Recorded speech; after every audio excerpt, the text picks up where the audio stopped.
Somos Roberto Benítez y Raúl Costa, un sanjuanino y un cordobés. Un médico y un abogado, y te invitamos a compartir 7 minutos de historia.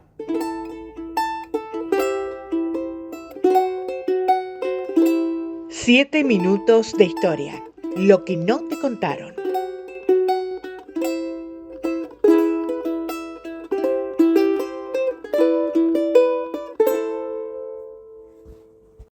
Seguramente, Rally, tenés presente que en épocas de la campaña del desierto, fundamentalmente, pero también antes y después, era muy común en estas tierras usar al indígena como mano de obra o para trabajos forzados, incluso para mandarlos a las diferentes guerras.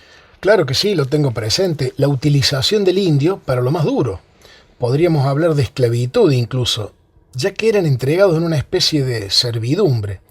Eso se remonta a épocas de la colonia. Pero es cierto que en la campaña del desierto, de finales del siglo XVIII, se intensificó. Campaña que inicia el presidente Nicolás Avellaneda a través de su ministro de guerra, Adolfo Alsina, con el fin de extender la línea de frontera hacia el sur de la provincia de Buenos Aires. Alsina había logrado ganar unos 56.000 kilómetros cuadrados, abrir caminos, fundar pueblo, pero al poco tiempo muere, siendo reemplazado por Julio Argentino Roca. Es notable que ni Avellaneda ni Alsina fueron demonizados por estas acciones, como si lo fue Roca, ¿no? Es que Roca fue un tipo duro, extremadamente duro. Aplicó un plan de exterminio de las comunidades indígenas, avanzando firmemente sobre el sur de la provincia y el Río Negro, hasta cercanías de Bariloche. Ahora, lo que tal vez no te contaron es que en los diarios se publicaba el reparto de indios. Y probablemente se haría porque era tanta la cantidad que sobraban, y no a todos se los podía mandar a las guerras o a trabajos forzados. Claro, fíjate, este anuncio que traje es del diario La Nación del 18 de noviembre de 1878. El titular dice: reparto de indios, bien grandes como verás, y sigue: el ministro de guerra, en ese entonces Roca, informa a la ciudadanía que se entregarán indios para su utilización en estancias ganaderas. Tras cartón agrega: las indias, aún salvajes, pueden ser útiles en tareas domésticas en la residencia de las familias porteñas. Es necesario destacar que la composición de las indias dista de ser civilizada, por lo que es menester la adaptación de los infelices. Qué cosa, ¿no? Qué terminología tan despectiva. Tengo entendido que primero en el reparto estaban los jefes y oficiales, para su uso personal. En primer lugar se los seleccionaba por sexo, edad, enfermedades, etc., antes de definirles un destino. Las mujeres mayores eran las menos valoradas. Incluso los niños participaban del reparto. Fíjate cómo sigue el anuncio de La Nación, el que sorprende un tanto porque no es del 1500, 1600, 1700, es apenas de 150 años atrás. También hay a disposición de los señores comerciantes indios menores de edad. Los infelices, aún careciendo por completo de la gracia de la civilización, pueden utilizarse para mandados diversos. Los niños mejorcitos irían a las mejores familias, que los educarían cristianamente. Los hombres activos para el trabajo iban al ejército o a la zafra azucarera o como peones rurales. Su utilidad, evidentemente, estaba vinculada con su condición de fuerza laboral. Algunos casos como famosos hubo, como el del general Fotheringham, que habría alojado a algunos. Todos los jefes militares deben haber tenido alguno a su servicio. Mirá cómo termina el anuncio. El reparto de los salvajes se realizará gratuitamente en el Hotel de los Inmigrantes los días 5 y 6 de 8 de la mañana a las 6 de la tarde. Y allí irían a ese hotel seguramente todos los interesados en llevarse algún indio para su casa. Pensá un poco en la escena.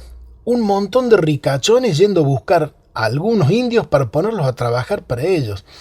Esto sería una clara consecuencia de la campaña del desierto. En ese año, el del anuncio, 1879, se inició la ofensiva final, con 6.000 soldados para rastrillar la pampa. Eso le valió finalmente a Roca la candidatura a presidente.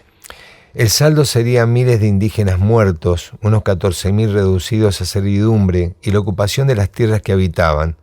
El Estado se apropió de millones de hectáreas, las que serían repartidas entre una minoría de familias vinculadas al poder.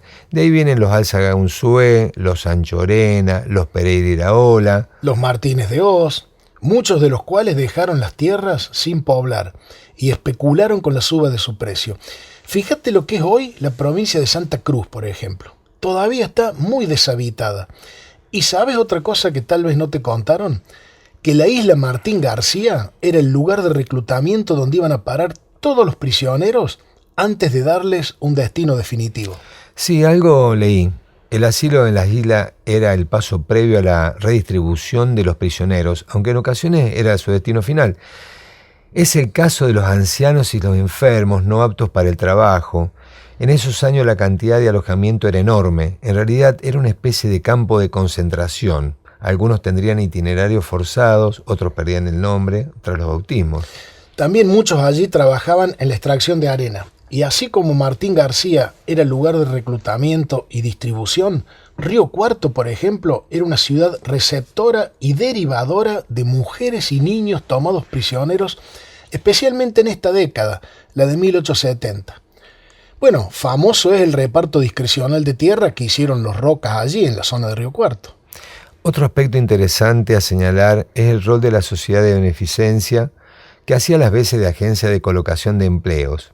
Entregaba en este caso un indígena a una guardadora, así se refería en femenino, fijaba las condiciones y preveía la posibilidad de retirarla si ocurría algo irregular. O sea, la sociedad de beneficencia cumplía una función de tutela sobre estas cautivas que eran integradas a la civilización, generalmente iban al servicio doméstico. Obvio que la sociedad de beneficencia era dirigida por mujeres pertenecientes a la élite, a las clases acomodadas, y recibía recursos del Estado.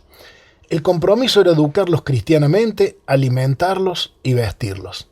Bueno, este y otros episodios, todos los episodios en realidad, los pueden encontrar en Spotify y en YouTube.